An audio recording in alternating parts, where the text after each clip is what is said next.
So ayan guys, yan, okay na yan pagpapakulo ko kasi ililipat ko siya dito. So may tubig na rin siya, mas malaki, di ba? Mas mataas, mas malaking kaldero para kasi ito pa lang, karne pa lang puno na. At saka ayan, yung mga dumi-dumi na yan, yung mga ano na yan, yan.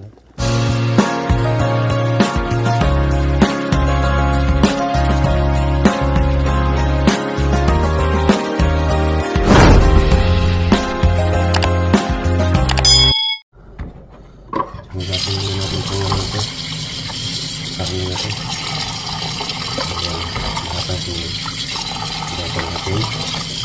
Hugasan lang natin Aloysian Angels.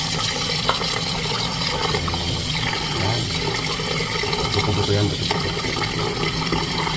Nabili ko lang siya mga siguro sa pera natin sa 200 plus, mga ganun, 200 plus 200 plus, yan yan.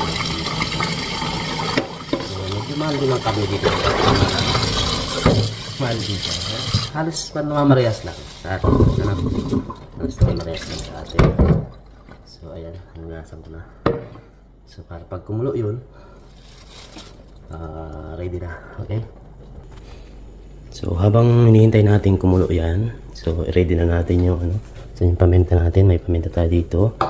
Ready na natin to, sibuyas. Gayatin na natin. At ang repolyo, so nabili ko siya na 1,580. So nasa 50 pesos. Nasa 60 pesos mga ganyan. Ano, 50 to 60 pesos. Ganyan. Tapos ito yung kabote. So mura lang siya dito. Yan, kabote. Ano, lagyan ko nan para mas maraming gulay, mas masarap, di ba? Naga tayo. Ito lang ating kutsilyo.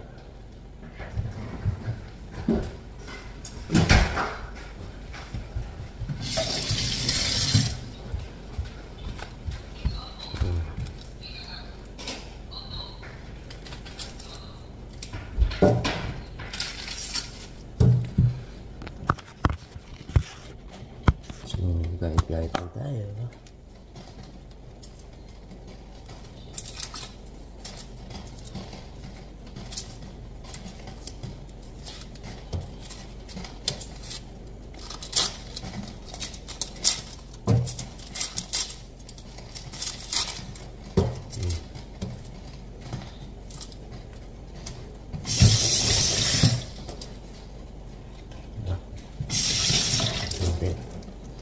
Gas tayo. So hindi naman natin kailangan pigitan yung ano sa pangnilaga to. So ayan lang, apat na ano lang. Ayan, okay na yan. Ready na, di ba?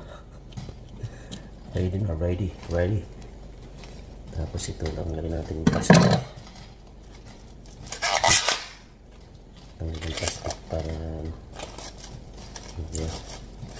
lahat ng gulay dito ganyan naka-plastic, hindi pwedeng ano, ayan, para hindi siya pasukin ng mga ganyan lang natin itong konting ano dito, medyo mahirap mag-mold na siya. Still goods pa rin yan, no? Goods pa rin yan. Tayo pa ba mga Pilipino?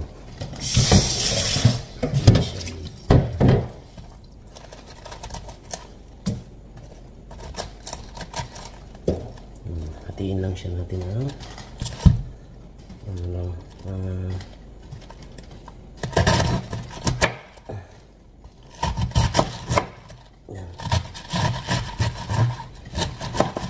Ganyan lang siya. Tapos yan.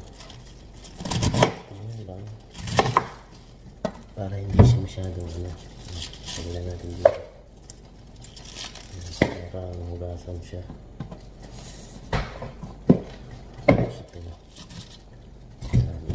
Sabihin ko lang sa gitna para medyo maliit naman. Yup. Oh, isang planggana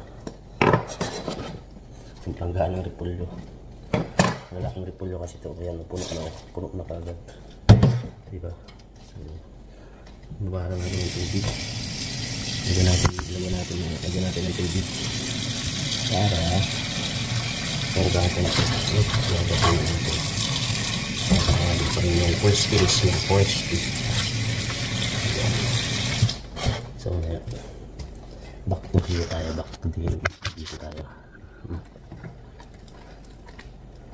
Ang ginagawa ko dyan.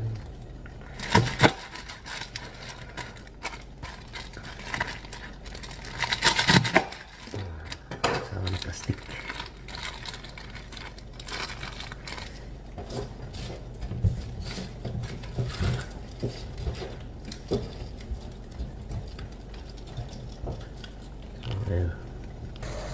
So ayan, kumukulo na siya. So pakuluan na natin to para medyo malambot na. So 1 oras natin tong ganituhin. 1 oras ano. So yun o. Yun o. Sarap sana kung may bulal, kung may mais tayo, magbulalo na lang ano. Pero wala eh. So may buntot pa. Ayan o, diba? So yan. Pakuluan lang natin yan. Tapos mamaya linisin natin, tanggalin natin yan. So hindi ko muna lalagyan ng Ricardo kasi pag napakuluan siya at natanggal yung mga dumi-dumi ng kaunti, yan, tapon natin yan sa baw, ulit-ulit tayo ano. So ayan guys, yan, okay na yan pagpapakulo ko kasi ililipat ko siya dito. So may tubig na rin siya, mas malaki, di ba? Mas mataas, mas malaking kaldero para kasi ito pa lang, karne pa lang eh puno na. At saka yan o, yung mga dumi-dumi na yan, yung mga ano na yan o, yan o, yung mga tawag nito, mga dumi ba. So hugasan natin yan ulit pagkapakulo. So, itapon natin yung tubig syempre, kaya nag prepare na ako ng isa pa. So yan, tingnan nyo, umaapaw siya o, kaya papalitan natin ng mas malaki. Yan, okay. So luto-luto muna tayo. Salamat sa lahat. Ayan, kita nyo naman. So tapos ano na natin kaagad yan din kasi ano, tinapon ko na yung sabaw kanina. Tapos hugasan natin ulit para malinis. Ganun ang technique dyan ano. Yan o, wow, tatanggal yung mga ano, mga dumi-dumi. So lagay na natin.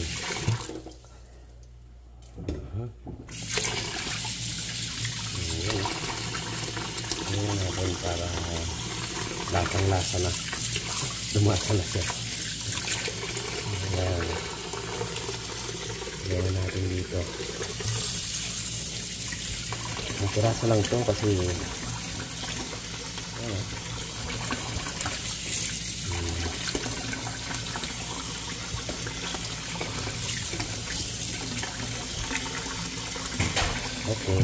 Okay na. Gas ulit tayo nyan. Gasa natin yan. So ayan na siya. So ayan na. O, diba? Okay. Mamaya ulit. Update ko kayo. Ayan. Lagyan natin gulay.